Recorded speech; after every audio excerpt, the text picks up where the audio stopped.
ॐ नमो भगवते वासुदेवाय।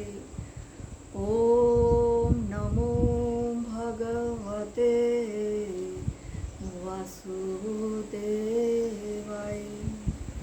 भगवान श्री कृष्ण कहते हैं, जिस काल में न तो इंद्रियों के भोगों में और न कर्मों में ही आसक्त होता है, उस काल में सर्व संकल्पों का त्यागी पुरुष योगारूढ़ कहा जाता है।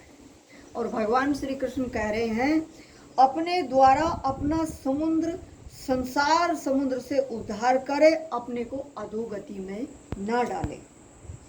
मनुष्य अपना ही मित्र है और अपने आप ही अपना शत्रु है। जिस जीवात्मा द्वारा मन और इंद्रियों सहित शरीर जीता हुआ है, उस जीवात्मा का तो वह आप ही मित्र है, और जिसके द्वारा मन तथा इंद्रिय शरीर नहीं जीता गया है, उसके लिए वह आप ही शत्रु के सदृश शत्रुता में बरतता है। सर्दी गर्मी भूख प्यास मान अपमान अमीरी गरीबी जो सहन कर लेता है, सबको समान भाव से समझता है, वह योगारूढ़ है, वो गहरे ध्यान के योग्य है। जिसका अंतःकरण ज्ञान विज्ञान से तृप्त है, जिसकी स्थिति विकार रहित है, जिसकी इंद्रियां भली भांति जीती हुई है, और जिसके लिए मिट्टी पत्थर और सुवर्ण समान है, वह योगी युक्त अर्थात भगवत प्राप्त है, ऐसा कहा जाता है। वह गहरे ध्यान के योग्य है। वह शत्रु मित्र में एक जैसा भाव रखने वाला है।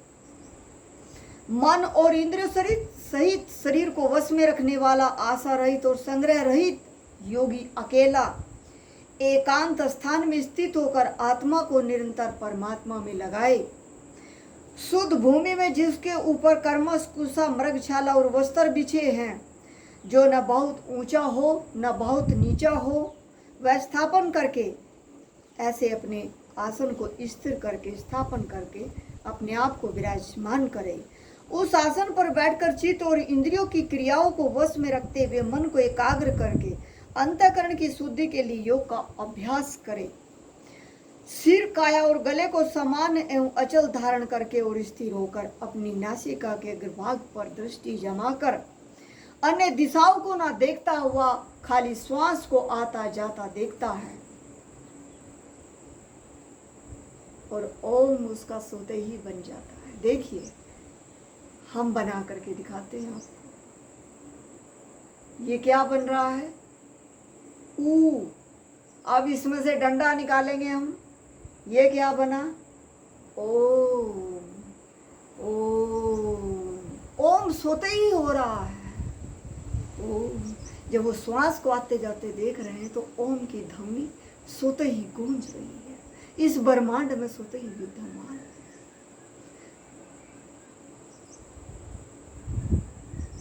और भगवान ने कहा है, वो ज्ञान किसको प्राप्त होता है, गहरे ध्यान में कौन जा सकता है?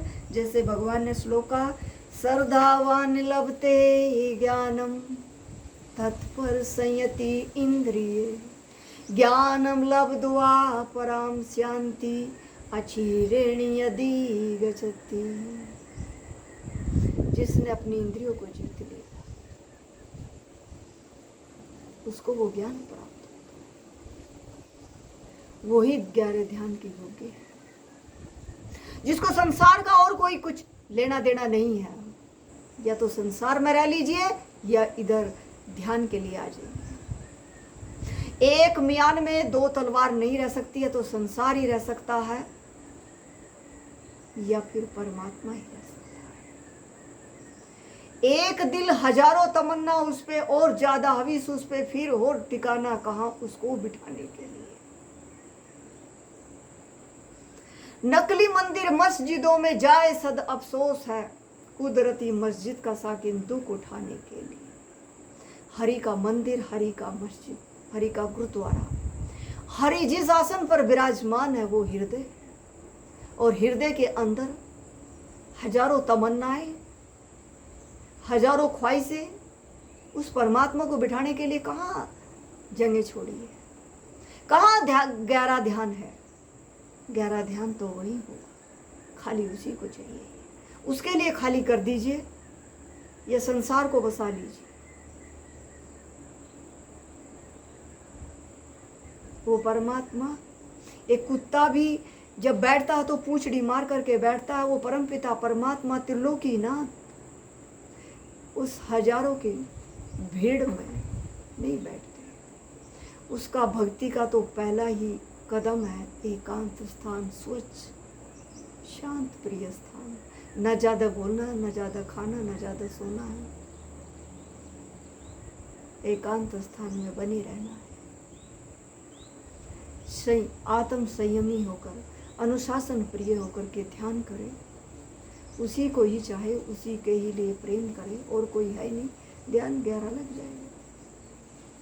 जब और कोई है ही नहीं तो उस परम पिता परमात्मा के लिए ही बन जाइए। गहरा ध्यान वो अपने आप लगा दे, कोई और नहीं लगाएगा, अपने आप लगाना पड़ेगा। जब भगवान श्री कृष्ण कहते तू एक कदम चल, 1000 कदम की अनुभूति मैं करा दूं, तो वो परम पिता परमात्मा तो आस वासन दे रहे हैं कि तू उठा तो सही एक कदम, 1000 कदमों की भी अनुभूति मैं करा दूंगा, चल तो सही। परंतु या तो संसार हृदय में, या फिर उस परमात्मा के गहरा ध्यान उसी के लिए। तंत्र के द्वारा थोड़ा बहुत कुछ प्राप्त कर सकते हैं, परंतु जो रियल स्पिरिचुअल है उसके लिए तो गंभीरता चाहिए, गंभीरता। जय श्री कृष्ण, जय श्री कृष्ण, श्री कृष्ण। ओम नमो भगवते वासुदेवाय। ओम नमो भगवते